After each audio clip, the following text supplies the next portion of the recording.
Okay, let's talk about introducing story elements.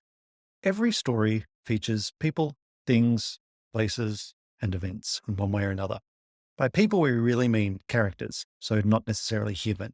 And in this context, events are different to narrative action. So a volcanic eruption is an event. Seeking shelter, diving into the bay, boarding a boat, those are all actions. A breakup is an event, breaking up with someone is an action. Grammatically, then, story elements are all nouns. They're like pieces on a game board that we move around and combine and recombine so they interact and change each other in interesting ways. We can call these story elements, and this lesson is about the skill of introducing story elements, by which we simply mean putting the pieces on the board, not necessarily describing them in any great detail or particularly doing anything with them, just putting them into play. So why would you practice this in isolation? Well, stories need stuff, and novice writers often struggle to come up with enough stuff to write about. Particularly in Frankenstories, under pressure, they'll introduce elements that are either really obvious or super random, then they'll get stuck and blow it all up. But if you can understand this concept, then you can play Frankenstories games that focus only on introducing elements. We can use this type of game format to practice hunting systematically for elements in particular perspectives. Basically, what's right in front of you, what you can find when you zoom in, what about when you zoom out and look for things that might be outside a frame, and then what does it feel like to introduce elements that have nothing to do with a given prompt. It's basically practicing a combination of systematic observation, which is a really good analytical skill in any context, as well as free association, which is a really important part of creativity. There are a couple of downloads for this lesson. We've got a student handout that's a good cheat sheet for key concepts, and a teacher guide to the introducing story elements game format that we're suggesting. So you can check those out. Let's look at a couple of examples of how this appears in text. So this snippet is from The Fisherman and His Wife, which was collected by the Brothers Grimm. This translation is by Philip Pullman. Fairy tales are a good reference because they're very efficient in the way they introduce story elements. This is the opening paragraph of the story. You can pause this video to read it if you want. But what would you say here are the key story elements? What feels like chess pieces that are being put into play? We've said there are 5 elements. There's Fisherman, his wife, shack, the sea, and the big flounder. These are the 5 core elements for the rest of the story, because the wife will stay in the shack, the fish will stay in the sea, and the fisherman goes backwards and forwards between them. And over time, the shack and the ocean are going to change, and the relationship between the characters will change with it. So it's super efficient. The thing with Frankenstories is you typically have a text and image prompt, which gives you a starting point on what to introduce. This illustration is from John Ken Mortensen, who does these great post-it note illustrations of creepy scenes. If this prompt came up in a game, what might we introduce? We've got some ghosts, got a kid, he's holding a teddy bear, there's a window. And that's exactly what the first round winning entry does. We have Toby's teddy, he is Toby, we have the window, we have the spooks. But you don't have to limit yourself to literally what's in the image. This illustration comes from an artist called Sir Tiefling on DeviantArt. The prompt mentions being in love. What might you introduce here? You might expect this sorceress character, a narrator, maybe a castle, fire, something to do with magic, a blade. Now read this first round reply. You might want to pause this. What would you say are the story elements that are being introduced here? Not just any nouns, but what are the chess pieces on the game board? We've highlighted Zibzina, me, the narrator, feelings, which gets back to love. Those are all pretty straightforward. There are a couple of choices here that you might question or discuss if you're looking at this in class. So why do we highlight this? Well, that refers to a letter, which will be a key story element in the story. What about fighting the forces of darkness? Well, that's a key event, which will also play a role.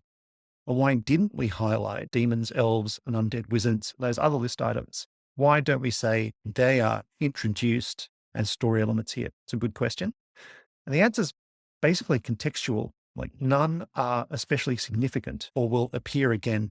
Instead, what's actually important here is the shared history of fighting the forces of darkness. That's the element that's in play. And that's an example of an event being a story element. In Frankenstories, players don't have to introduce everything in the first round. This prompt clearly requires a goat. But the first entry doesn't have one. It introduces the club, it introduces a guy called Roger, his demands for more realistic livestock, and introduces the members of the club as a group. But the goat will turn up in a later round. And some prompts are tough, and you just have to start somewhere, like this one. right? Like they're going through their whole life in 5 minutes. We have an illustration from Koyamori that doesn't give you a whole lot of clues about what's in this person's life. And you can see here in this round one entry, the player's introducing fish, a weary soul, death, a final task, memories, a child, none of which are sort of super specific or locked down, but they are all sort of elements that are being put into play as this player sort of tries to find out something to get a grip on. So how do we practice this as a skill? We can play games where you only introduce story elements. Elements can be list items. That means they could just be singular nouns. They could be expanded noun groups. They could even be full sentences, so long as they stick to one element. We have some examples here. The main point is that elements should stand alone and players need to avoid doing anything with them or letting them interact. And that can be really challenging. Players will want to make things happen with the elements when they start doing this. So you'll almost certainly need to demonstrate or play a couple of games to establish what only introducing elements looks like, because it'll be a bit confusing. You can play this in 5 rounds using any prompt. Tell players to introduce elements from a different point of focus in each round. So round 1, look around the frame and introduce elements that are obvious to the prompt, so clearly visible, everyone can see them. In round 2, get players to zoom in and find elements that aren't obvious. So zoom into other senses, thoughts, feelings, and characters that might be in the prompt, or zoom in on tiny details. In round 3, zoom out and look for ideas that could be related to the prompt, but would be out of frame or in another part of the world or in the past.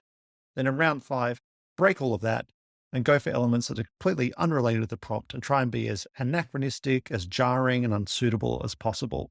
In round 5, you can sort of open the floodgates and let students make as many interesting combinations with those elements as possible. By combination, we mean having one element interact with and affect another. So here are a few different ways for this old man to interact with a fan and a toothbrush. You don't have to tell a story with them. The idea is to have little lists of possible interactions. If students want to make a story out of it, that's fine. We have some example games. This one, a big list of everything possible and an elephant. You can see the prompt picture is a woman on shore with a dog and a boat. And you can see the first round is list items of things that are obvious. A woman in a broad hat battling the weather on the rocks, a rocky seashore, so on. In the second round, it goes a bit more interior. The feeling of salt spray on her skin. The cold wind makes her eyes water. In the third round, it gets more lateral. My job as this rich lady's confidant. The weather report that predicted the storm. Her plans for fraud. These are all things that could be related to the prompt, make sense in terms of the prompt, but are way out of frame. Round 4, it gets very surreal. So these are where really random elements are brought in. An elephant on the horizon. I take a knife from my pocket and stab the sun in futility. And then in round 5, the combinations are things like she falls into the damp sand with a yelp, alerting the ship to her presence. They can tell from the angle of a hat that they're the victims of fraud. They send out the elephant. The second example story, how much stuff can you make up, is very similar format. It just has 3 rounds of introduction instead of 4, and then 2 rounds of combinations, sort of given sort of a story-like feel at the end. So on that note, you can vary this game by changing the constraints, maybe allowing more rounds for combinations, or playing a version of the game where each round is about introducing only characters or only objects or only places, events, so focusing on specific types of element each time. One thing about this type of game is you might find that players don't know what to vote for. So you might want to be explicit about voting criteria. You might say they should vote for whatever the players think is most interesting in a round, which has the most interesting elements, which reply has the most elements listed, or which reply players think is most consistent with the focus for that round. After playing, we have some debrief questions, but these are mostly around asking students where their ideas came from, whether one perspective was easier or harder to source elements from, and how much pressure they felt to do something with what they listed. That's a big one. Big picture, we want students to get the sense that they can mine a prompt more deeply for elements than they might have thought initially. And to get the sense that once you have a critical mass of elements, you kind of have to do something with them. You're compelled. So this is really a foundational concept, and playing targeted introduction games are actually lots of fun. Low stakes, lots of energy, very silly and surreal, and kind of liberating, especially for novice writers. If you want to push it a bit on the skill front, you can get students to expand on those list items and be a bit more descriptive as they introduce them. But the main point is to build a facility for observation and free association and generating raw material to work with, because that's the foundation for building a story. So try it out and let us know how you go.